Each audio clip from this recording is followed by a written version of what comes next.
If there's one thing in the motoring world that surely no one would dispute, we all love Lamborghinis.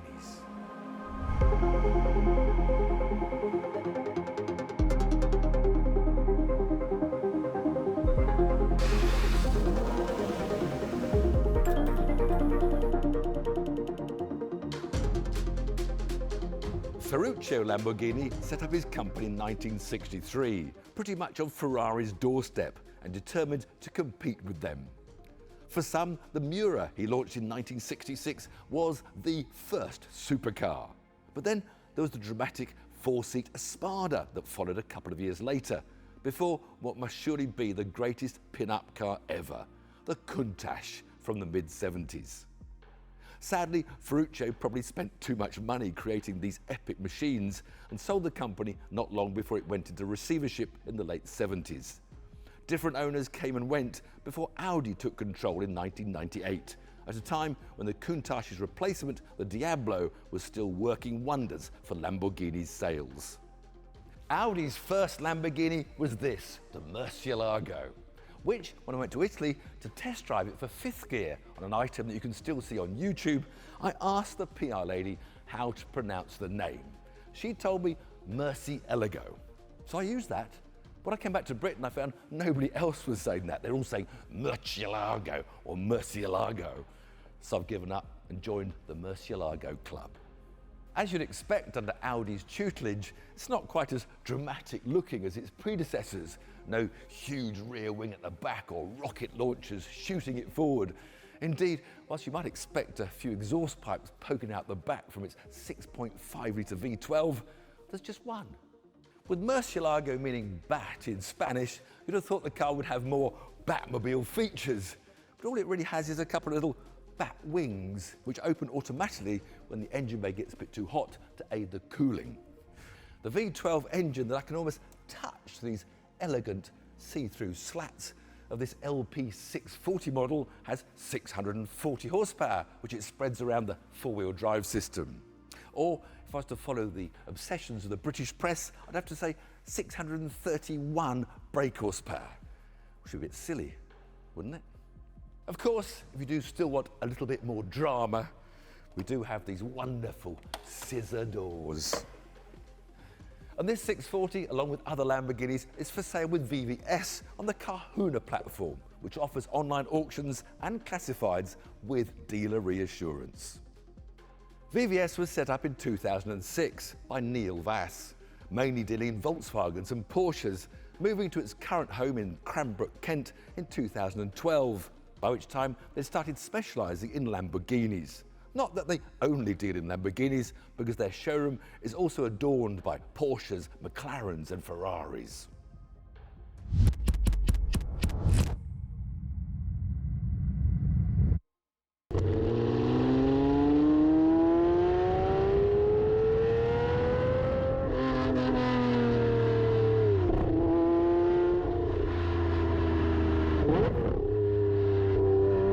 And with me for a bit of car-hooning about is their managing director, Daniel Parker. Daniel, pleased to meet you, sir. Nice to meet you, Tim.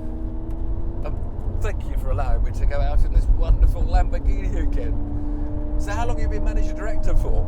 About 16 years now, just coming up to. Oh, I see. Well established then. Yeah, I was here at the beginning, and then 5 years ago, Neil Vass, the owner, made me MD and took more of a back seat, and yeah, we've gone on from there really. So were you part of this move to Lamborghinis then, the yes, concentration? It was mainly in 2008 when the recession hit, which seems funny, but we moved into supercars, but at the time no one specialised in Lamborghini, and we'd spoken to Lamborghini London at the time, and they said, well, no one's buying the part exchanges because there wasn't a used market, so we started to create... I can't hear you anymore, sorry, what's that noise?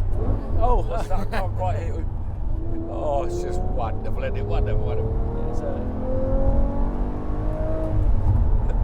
So you saw an opening with Lamborghini and you've never looked back then? No, exactly. We just built a brand on it now, being the main specialist, and we always try and have a few, but now we end up having a few others just because part exchanges come in and... Yeah.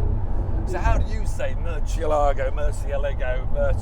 I generally always default to Murcielago, but it's actually, whenever we went on the Lamborghini tour, they taught us how to say it, and it is Murcielago, but no one does. It's been a while since I've driven one now, and I've straight away you've got that feet and pedals into the middle, having the sort of V shape, which you don't really notice as soon as you're driving it. As soon as you get in, you're like, hang on, this doesn't feel correct. But once you've driven 2 miles, you think you're used to it. Normal. Feels Italian. So this is an LP 640. There's so many 640s, 70s. Which was the sort of most valuable model? So the most valuable is the LP 670 because it was the last hurrah before they went to the Aventador. Limited production, numbered out of 350, though they only built just over 200, which is just a more lightweight. The steering's a bit more on point, but Audi just made it better. It's heavy when you first drive. It's initially, as soon as you get moving, you don't notice it. But the initial feelings, it's quite heavy steering. Yeah, compared to, I think a lot of modern cars where they're electric or they're assisted a lot more, but I really like the Murcielago because it feels a lot more planted. So how many Lamborghinis would you sell every year?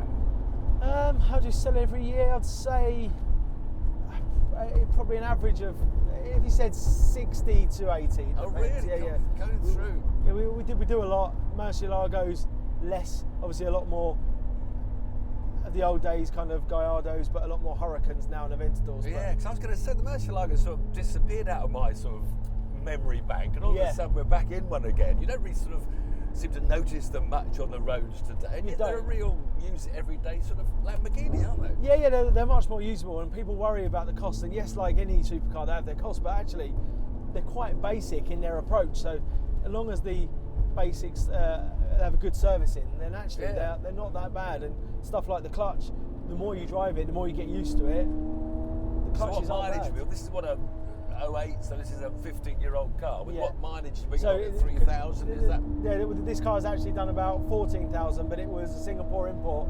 So this was actually imported by HRO in the main dealer, and they put a new clock set in, so it was zeroed. Okay. So it's done 14,000. Hold on a minute. A Singapore imports? What, they bought these out in where you can only do 20 miles an hour or something? Correct. So there's so little that were brought to the UK, and at the time Singapore was the biggest import of Lamborghini, so they had a lot more models there.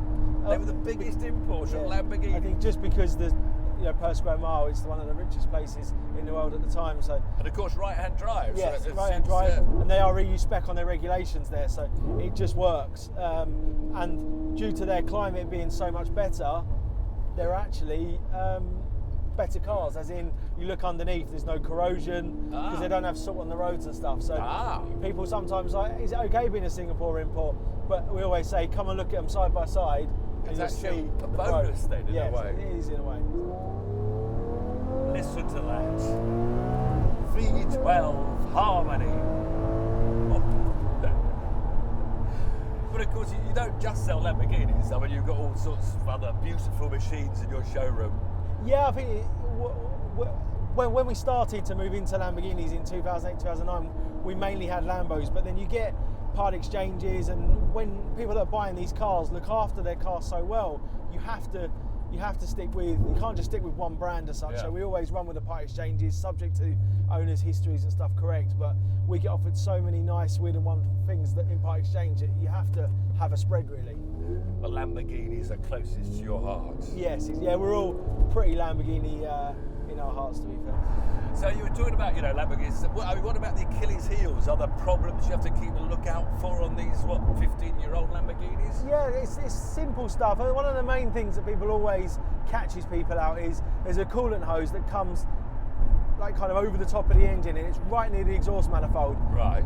And every few years you should change that, definitely on a clutch change. People don't, and it's prone for bursting. So that's one that catches a lot of people out. Yeah. So there's now better silicone hoses you can do, but if you put the Lamborghini rubber one in, it just, obviously heat and water will corrode. Okay, so that's one of the things. Yeah. Stuff like the lock-in, always check the lock-in, because the lock-in can be, because the doors go up, they go out of adjustment a lot. So little basic things like that. And then the one that everyone worries about is the clutch, because a clutch is just... Well, because we've got four-wheel drive, which, it's just over £10,000 now to have a clutch to put in really? one. Yeah. And they do say there's Kevlar clutches, but there's always stories with them breaking under load, and Lamborghini didn't do that for a reason. So I think you're best off sticking with the manufacturer clutch, and then you get your guarantees and stuff. And we only put the main dealer clutch in, and we use the main dealer to do that job. So how can you check the wear? You've got a car that's come in for sale. How can you then? So you can't check a manual, You can't. but you can on an e-gear paddle shift. You can plug it in, and then you do really? something called an e-gear snapshot, Okay. which does the closed and open. It gives you a millimetre reading, and then you can put that into a percentage. You say a manual. There aren't any manuals, are there? No, there's like 5 or 6 manual 640s, which is super, super rare. More smiles. Smiles for every mile. Yeah, especially in the Murcielago. So, second-hand value and servicing costs. I mean, if you buy a car like this, would it cost you a lot to run it?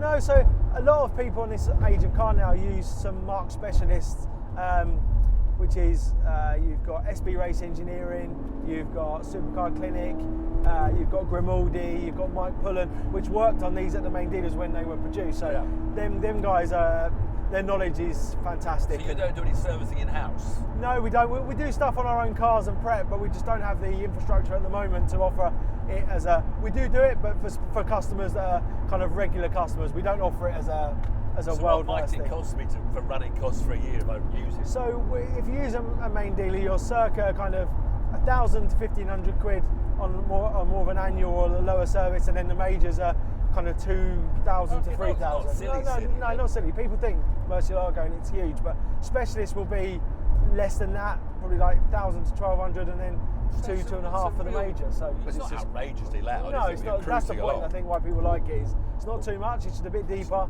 want to a keep bit more changing tone. gear, that's all. I just want to keep changing gear. I don't know why I want to keep changing gear, but I just want to keep changing gear.